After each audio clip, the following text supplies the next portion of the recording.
a no-holds-barred interview on pressing issues with the country's prominent personalities. Truthful and meaningful conversations beyond the superficial and controversial issues. Profound discussion on the nation's affairs with people of credible source of information. Only here on SMNI Exclusive.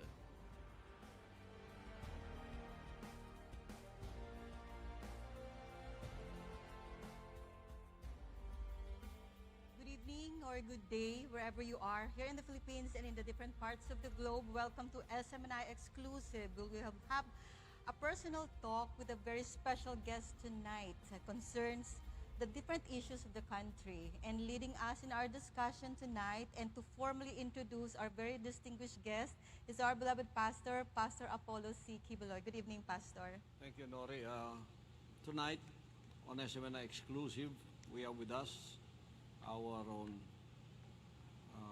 President Rodrigo Roa Duterte. We are honored to have him with us as our guest tonight for SMNI Exclusive, where issues, achievements, and successes of the Duterte administration will be tackled.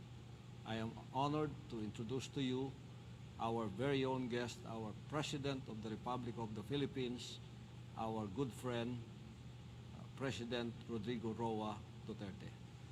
Good evening to everybody, and good evening to all the viewers of this program tonight. I hope to maybe clarify more the programs of government. As a government worker, it is my duty to inform the people of the developments regarding every issue, foremost of which is really the issue of COVID-19 and all other matters that would affect really the color of my governance. I am ready to answer any question. As a matter of fact, I had my response written because I want to make it clear.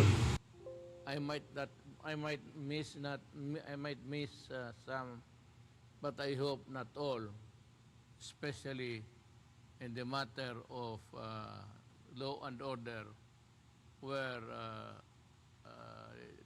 the human rights of the Philippines, all of them, are maybe in doubt, and questions about extrajudicial killing. Even now, there are killings extrajudicial in the sense that they were killed in gun battles, and also please bear in mind that they have lost so many soldiers and policemen in the fight against the drug war, criminality, and the terrorists, the NPAs. We consider them as terrorists now, and fighting with no order in mind except for plunder and destruction.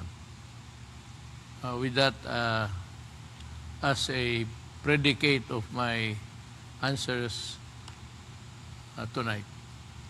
Thank you so much, Mr. President. Maraming salamat po, Mayor. At bago po tayong papatuloy, before we will continue, allow us to show this audio-video presentation of the Duterte brand of leadership, ang tatak ng pagbabago. So panoorin po muna natin ito. I, Rodrigo Roa Duterte, do solemnly swear that I will faithfully fulfill my duties as President of the Philippines, so help me God.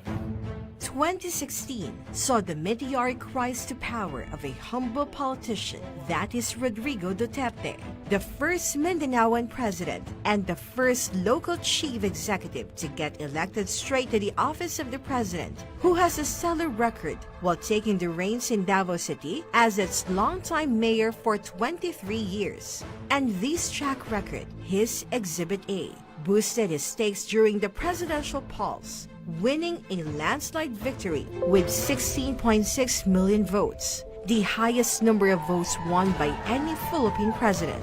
Fast forward to today, as Duterte nears the end of his 6-year term, the Iron Fist leader has translated his outstanding record in the city to a nationwide level.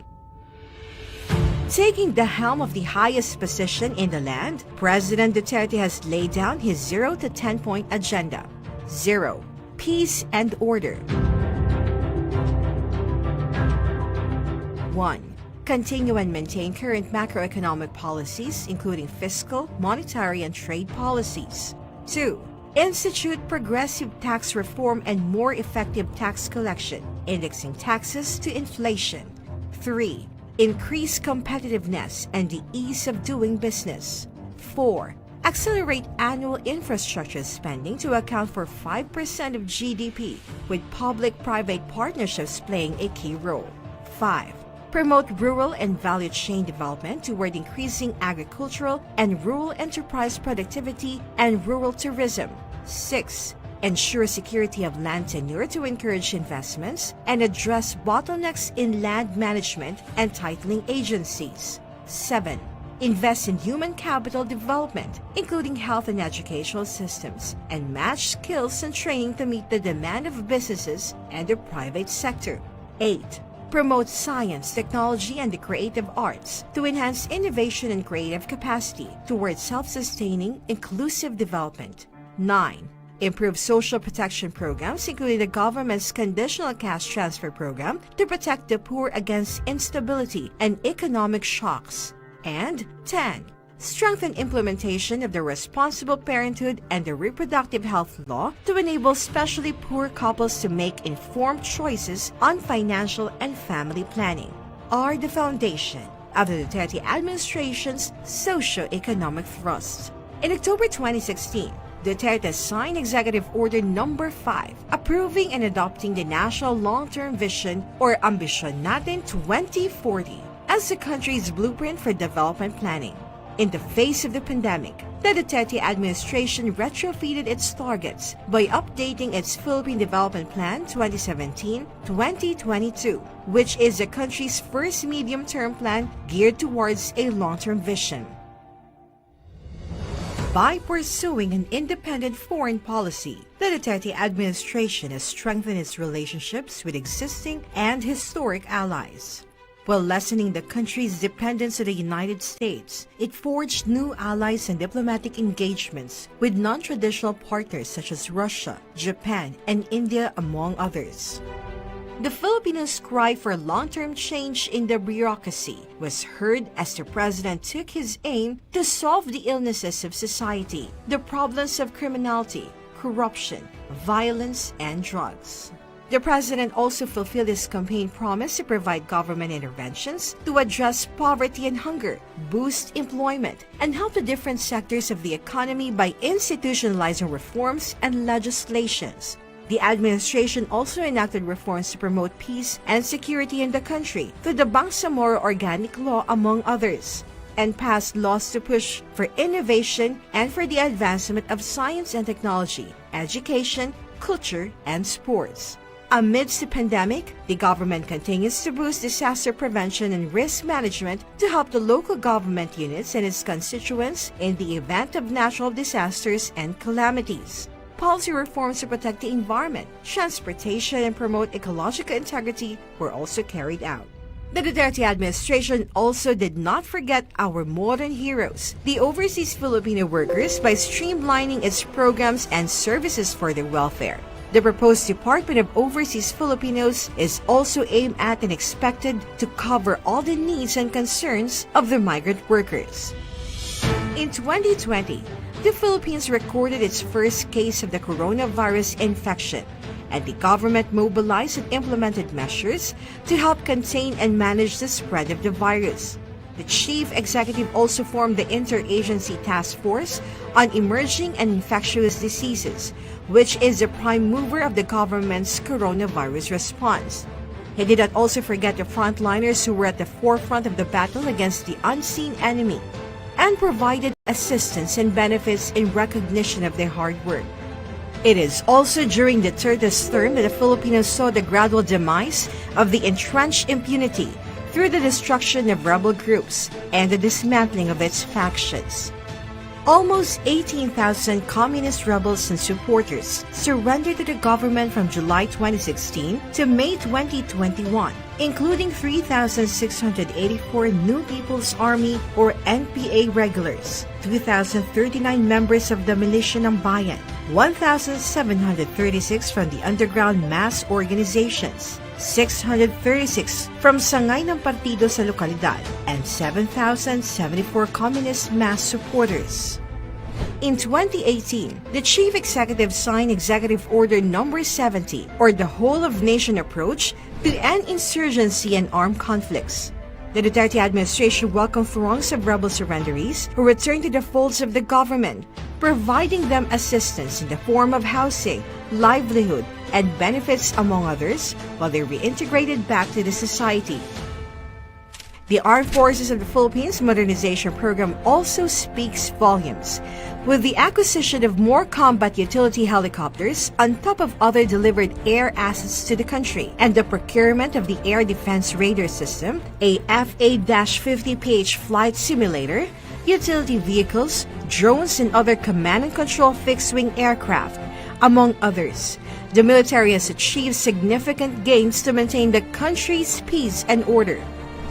We will make a few years the golden age of infrastructure in the Philippines to enhance our mobility and connectivity and thereby spur development growth on equitable in the country. In other words, we are going to build, and build. The Duterte administration flagship program, the Build, Build, Build infrastructure projects, ushered in the Philippines' golden age of infrastructure. The Filipinos saw small and big-ticket projects being built and completed in cities, towns, and provinces across the country. In fact, the amount that the Duterte administration poured into its infra projects is more than double than any other administration today. Aside from decongesting national roads and giving the public a reprieve from the perennial problem of traffic, the government believes that these infrastructure projects will play a key role in helping to kickstart the economy that is marred by the pandemic. So far, the Department of Public Works and Highways has already built at least 144,925 classrooms and constructed at least 2,036 school workshop buildings and other school facilities. DPWH has successfully constructed, maintained, widened, upgraded, and rehabilitated at least 26,494 kilometers of road across the country and built at least 5,555 bridges. On top of these are other tourism roads, projects, and industries, as well as trade corridors, among others. Confident kami na karamihan ng mga projects will be substantially completed sa term ni President. Dahil yun naman, umpisa pala yun ang kagandahan po ng administrasyon ni Presidente. Napakaganda ng planning. Yun po ang concept ng Build, Build, Build para maramdaman ng ating mga kababayan sa lahat ng sulok ng Pilipinas. At ito po ay television talaga ng ating Pangulo and we're doing our best para matapos lahat. Maraming naging challenges. Ang huling challenge natin itong COVID-19. But I'm happy to say that karamihan po ng mga ating mga projects makukumpleto substantially. The government has earmarked billions of dollars for the construction of big-ticket rail, airport, road and bridge projects across the nation to enhance mobility and connectivity in the country. Ang kagawaran ay gagawa at gagawa, sabi nga sa English, build, build, build. Ginagawa ho namin ang aming mga kayang gawin. Many are flagships, many are big, many are bigger than bigger. At for some people, they see it is impossible. Bigyan nyo kami ng tiwala at pabaunan nyo kami ng dasal. Hindi lang para sa amin ito. Ito'y para sa inyo, para sa ating lahat, para sa sambayanan. President Rodrigo Duterte's administration has always been marred by heavy criticism. Yet despite the nitpicking of his so-called critics, the staunch leader continues to enjoy high trust and approval ratings. In fact, President Duterte holds the highest public and approval rating among the 4 recent chief executives of the Philippines.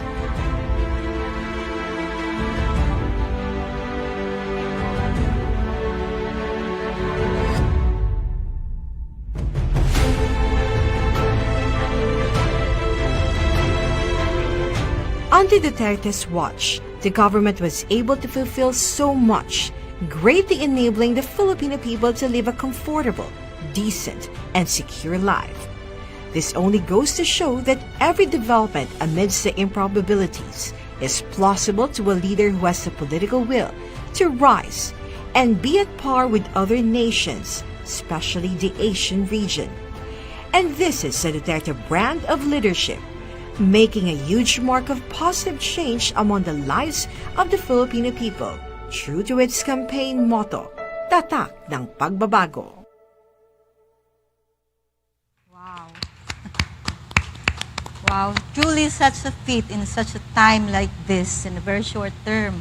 Indeed, the Filipinos are lucky and we are so blessed to have President Rodrigo Duterte in our midst. And Pastor, we will now go to our discussion. Would you like to ask the first question, Pastor? Ang una pong tanong, mahal na Pangulo, on your campaign platforms, yung anti-crime, anti-drugs at anti-corruption po ang primary ninyong plataforma. Kumusta na po ba ang implementasyon nito?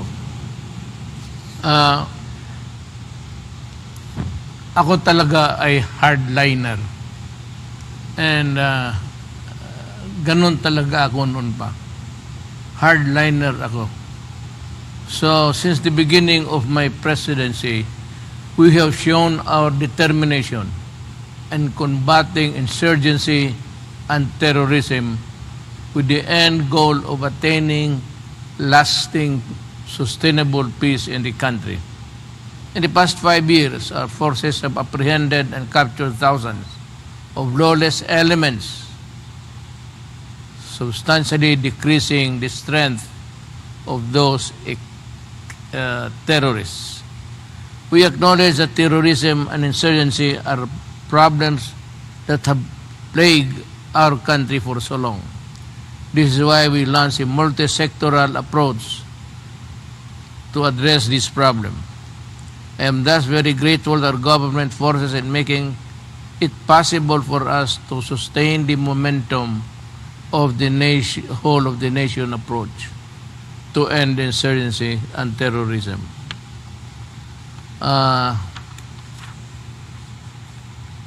We will also continue our social economic and development mechanism that will address the root cause of our peace and order problem. We need to win the hearts and minds of our people so that they would not be easily fall prey to the manipulative schemes of these insurgents and extremist groups. Alam mo, Pastor, itong NPA ngayon, simply called NPA for want of a better term, aside from being considered a terrorist group, they are fighting without a cause anymore. And season is too far away, and his grip in the affirmist sector of the insurgency medyo lumuluag na. Dalawa na, reformist and the affirmist. In that battle, well, of course, it was a violent one. Sila Quintanar, yung nagbago na, pinatay nila, at marami pang iba. Now, itong mga leader nila, dyan ako medyo talagang hardliner. Pero itong mga sundalo nila na farmers, people in the mountains, sometimes with no clear livelihood programs, at ito namang walang medyo hand-to-mouth existence, they are the first to fall prey to itong mga salita ng mga NPA na gano'n, bakit may mayaman, bakit siya mayaman, ikaw may kotse, ikaw wala. The things that they would tell to a young children in explaining the iniquities of the world. Alam natin, ginusto man natin, we cannot call upon the whole world to kneel down before you na makuha ninyo ang gusto ninyo. So ang akin is itong LCAP, itong the whole of the nation approach. It has a funding and they are trying to win itong mga sundalo na, alam mo, naawa ako dyan sa sundalo, nagpapakamatay. Yung iba ilibing lang sa dyan sa gubat, and their families are never informed that their loved ones have already died. Naawa ako itong sa mga tao na ito kasi wala ka talagang kamuang-muang, and they still believe. You know, Pastor, kung maniwala itong mga sundalo na NPA, na itong mga leader nila sa Politburo, puro milyonaryo, bilyonaryo yan. As a matter of fact, yung mga anak ng mga Politburo, the leaders, ang nag-aral doon sa Europe, prominent of which is anak ni Sarate, is stuttling around the universities in Europe. Tapos itong mga sundalo nila, gutom minsan. Alam mo, the real hard reality is this. Ang NPA, Pastor, is collecting taxes from everybody. Lahat yan. Huwag ko na lang pangalanan, be it a big construction company, road building company, o mga infrastructure dyan, mga eskwelahan, building and everything. Pati yung mga tindahan, yung malalaking tindahan sa Maynila, ayaw ko lang sabihin, meron ditong branch kung saan-saan. Nagbabayad yan. Kaya maraming pera ang Politburo. Puro mayaman, sa karamihan sa kanila, wala dito. Nasa Amerika. Nasa Europe. And they are being sustained by the taxation collected by these poor people. Sabihin, sige, at sunugin mo yung tractor ng contractor dyan, sunugin mo yung building dyan, kasi hindi nagbibigay ng buwis sa atin. At ito naman mga pobreng sundalo, walang kawang-muwang, sinusunod nila, and yet, hindi nila alam na nagbayad ng taxes lahat dito sa Pilipinas at doon sila nakatira sa Amerika kundi sa Europe. That is the irony of it all. Tapos itong Amerikano, they have the goal to question our record dito, human rights, when as a matter of fact, they know that there is a war going on. The NPAs, ostensibly, they want to overturn this government and take over. Yan ang hindi naintindihan ng Amerikano. Kaya minsan hindi kami nagsundo dyan sa usapan namin. We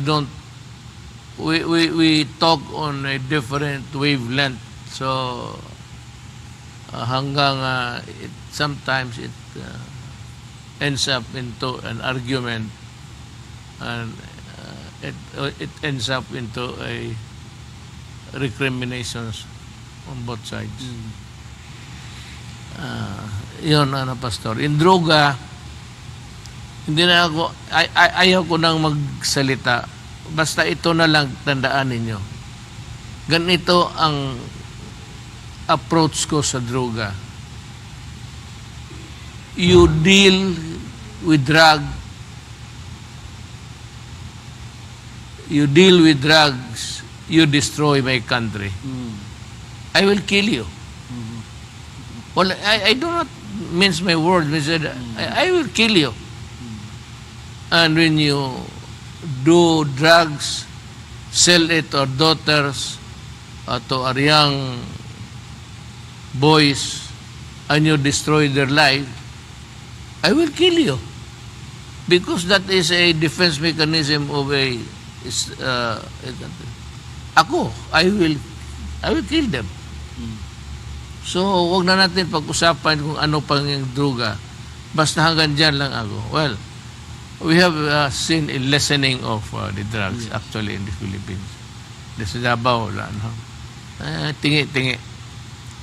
But sa ibang lugar, meron Manila, but they are almost paralyzed because we have better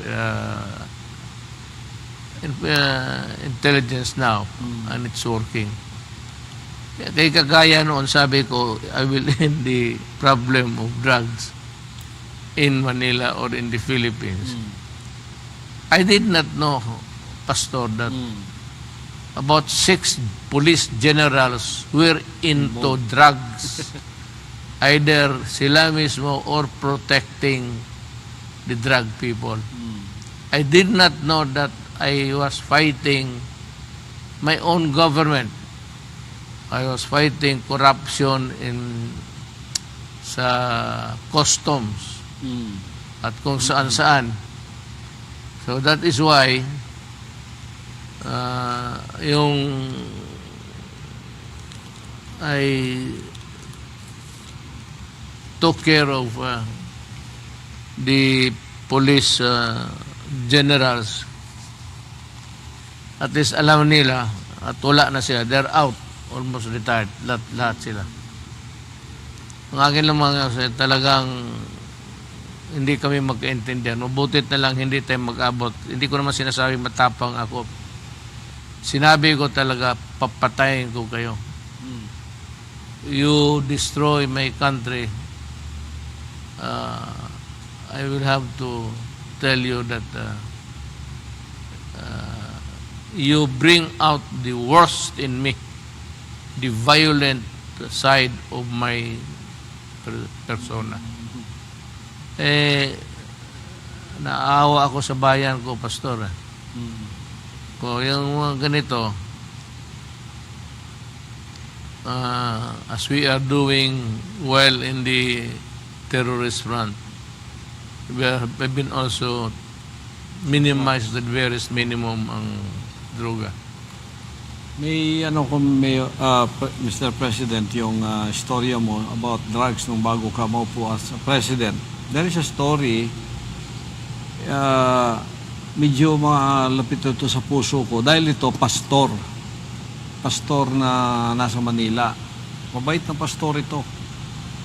While he was having Bible study in one home in Makati, naiwan yung anak niya na 15 years old.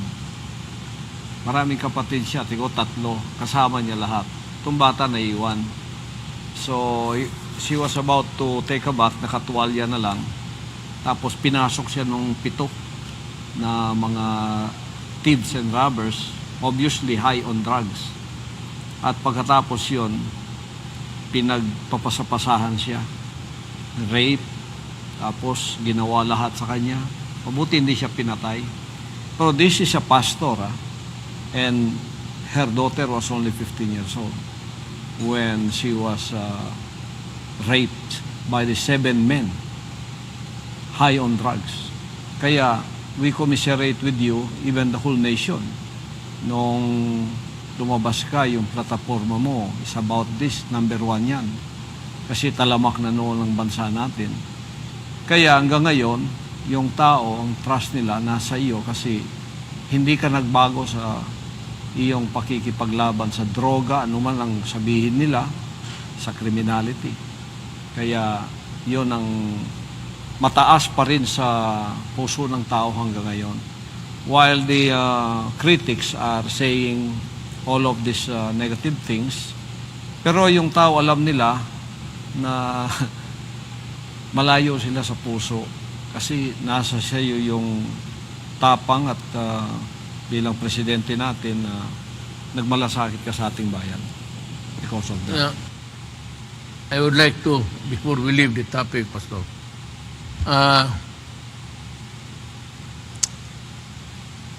wala talaga akong, you drug people, kayong nakikinig ngayon na nasa negosyo ng drugs, you're doing an evil thing and you think that you can conquer good. So, pag yan ang nasa paradigm ng isip ninyo, mindset ninyo, sabihin ko ito sa inyo, you are doing evil and if possible, if forced to, sometimes, I also do evil. So, evil to evil tayo.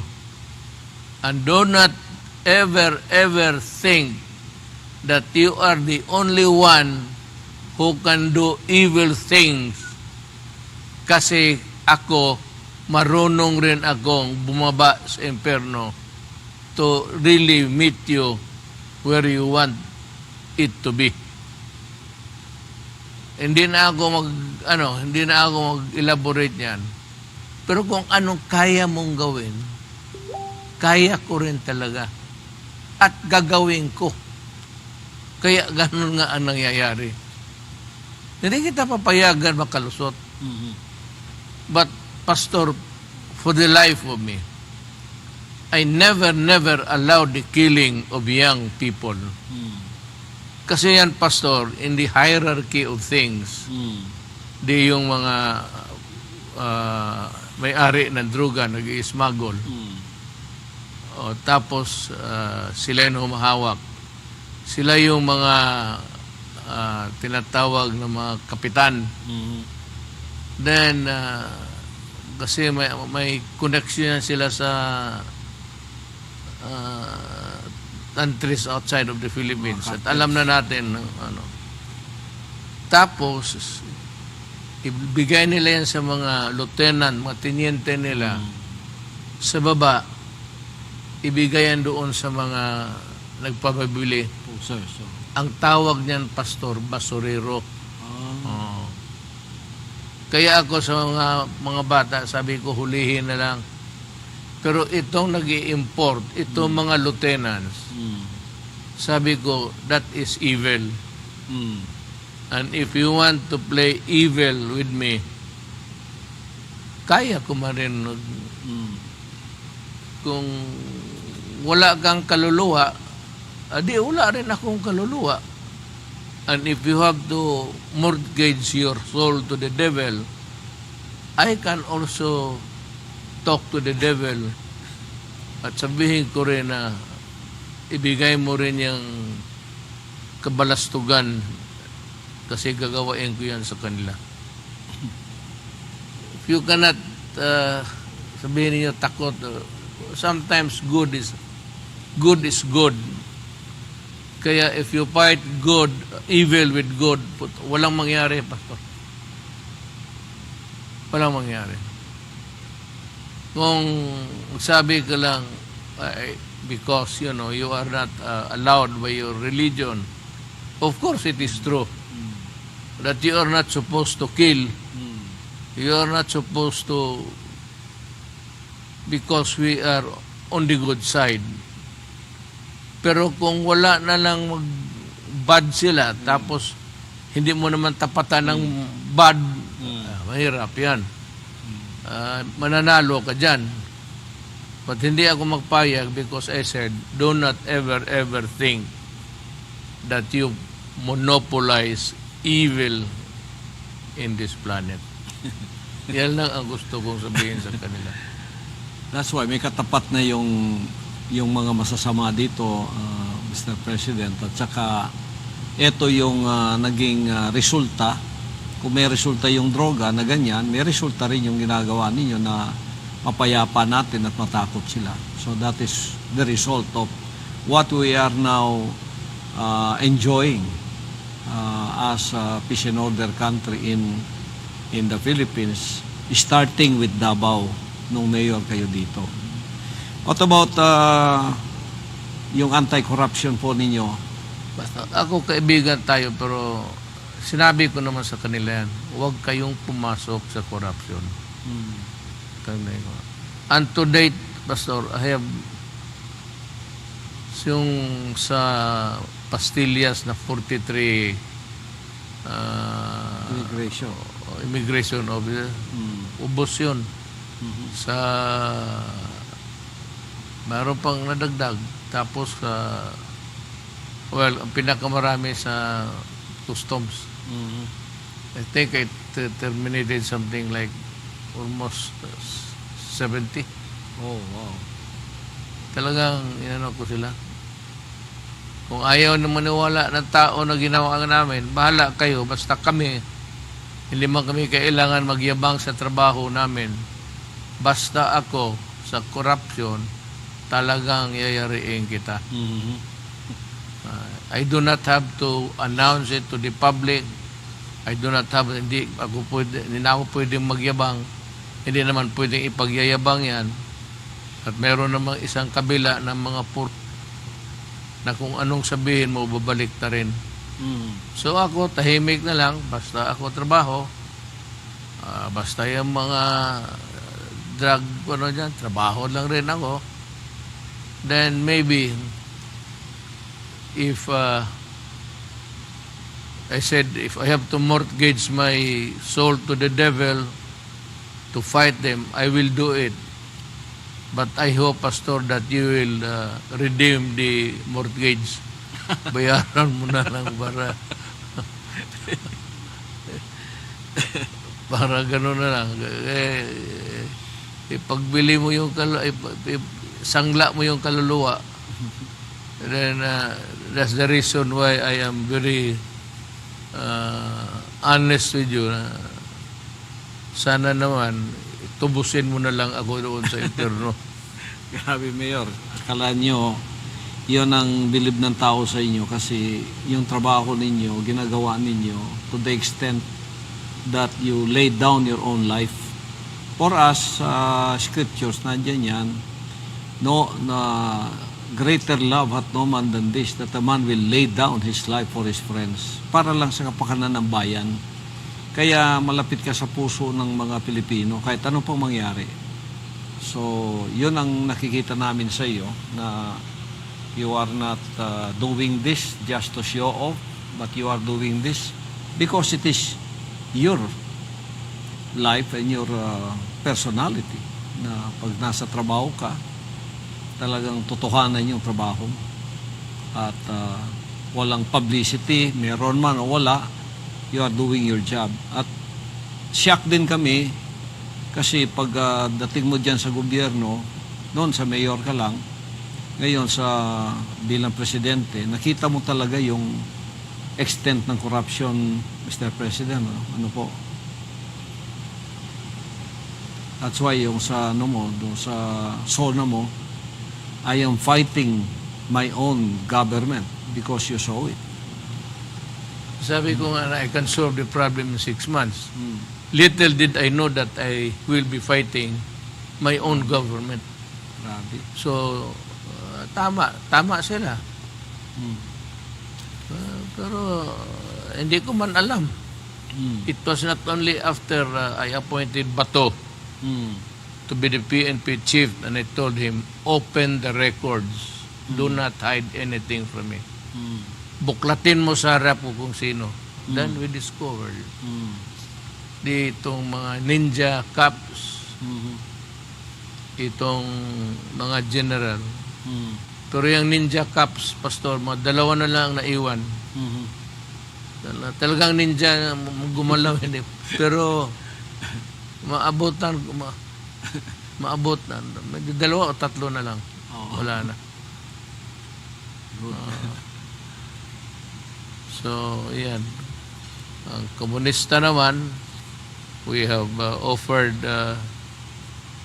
the olive oil of the olive tree leaves.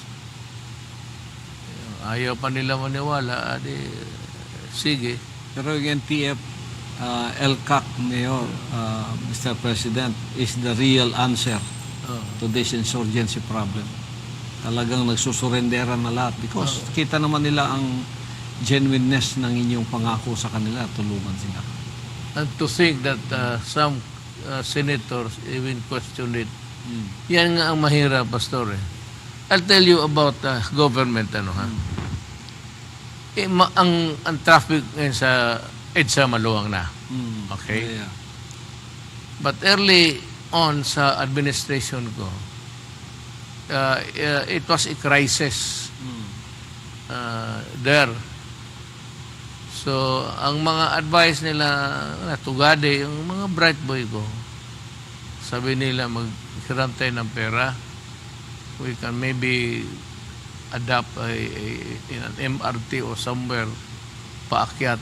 Pero basta we need money. Alam mo, hindi ko lang sabihin ang senador na yan, babae. But I will during maybe the campaign kasi tatakbo ito Sigurado ako. Pangalanan ko siya. Sabi kasi niya, wala, malaking pera yan. Kukurat lang. Sabi ko, narinig ko, bago ako. Sabi ko, wag na lang kung gano'n. So, hayaan mo. Then, sabi ko, it behooves upon me now really to find out itong solution kung paano. So, ito ngayon sa taas, kita mo na ito na lang ang binuhos ko yung mga grant doon ko binuhos yung pera. Ngayon, maluwang na ang traffic ng Manila. Talagang, So, if you go to Cubao airport, it's about 15 minutes. sold for the first time. Yan. Ayaw ninyo kasi, alam mo kasi ang una, ang Malaysia, Yes.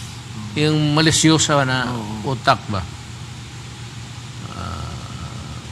Siguro, kaya ganon, kaya kung sila, gagawin nila yan.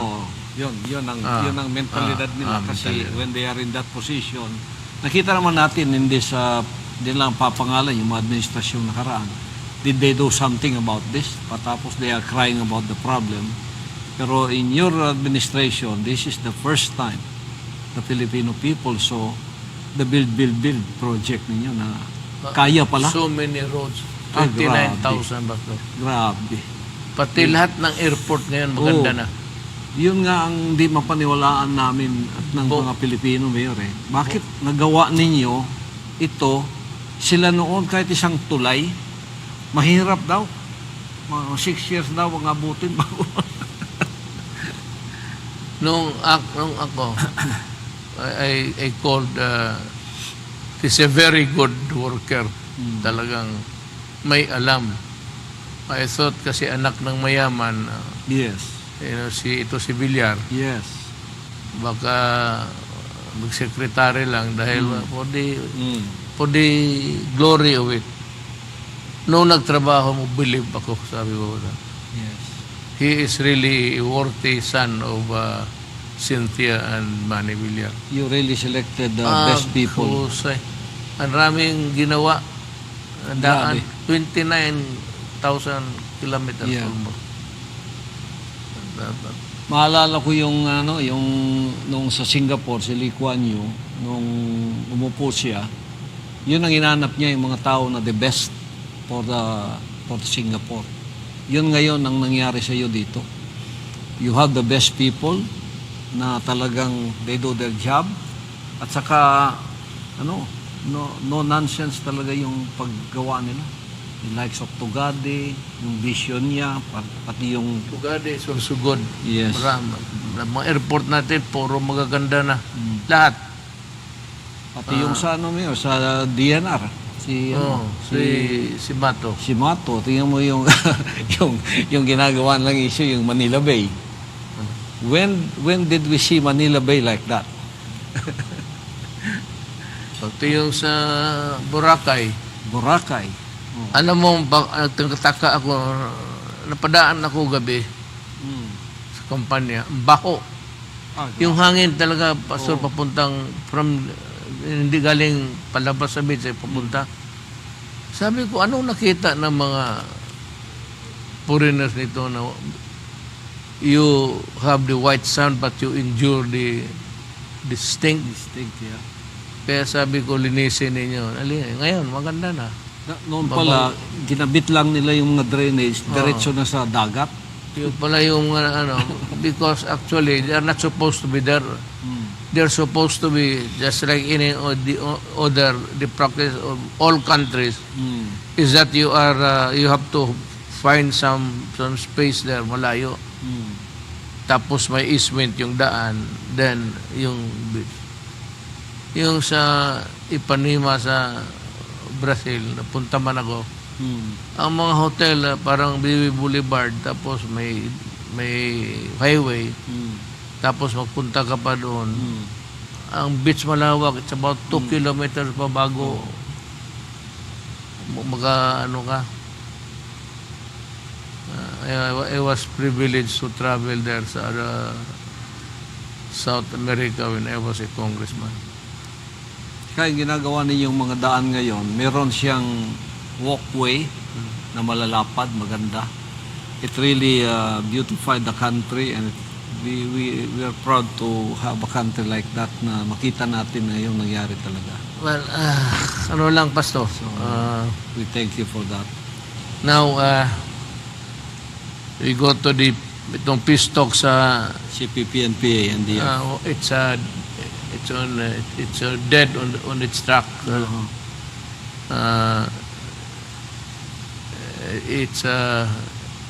It is in still waters. Walang ano. Saka wala mang resulta yung pistok na yun. Noon pa yun. Wala na.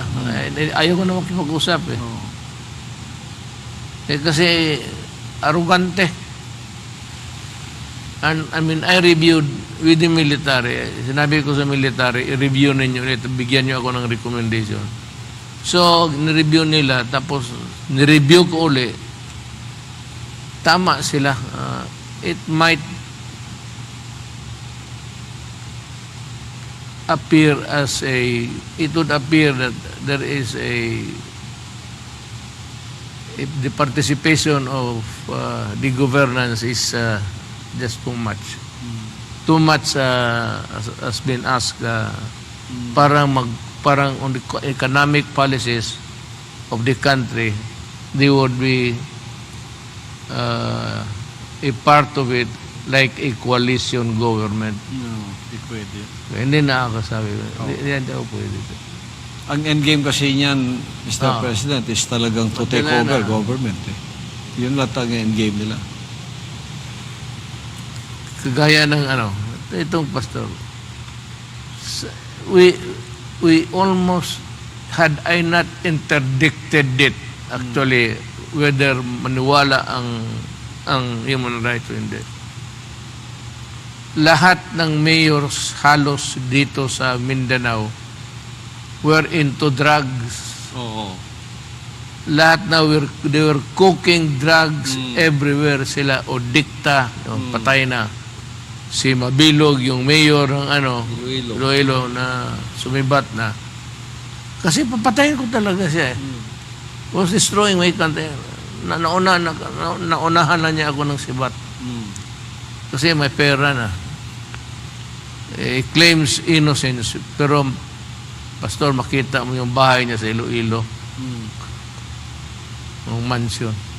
I do not think that he is that rich. Or even if he is a son of a rich family, hindi ganun.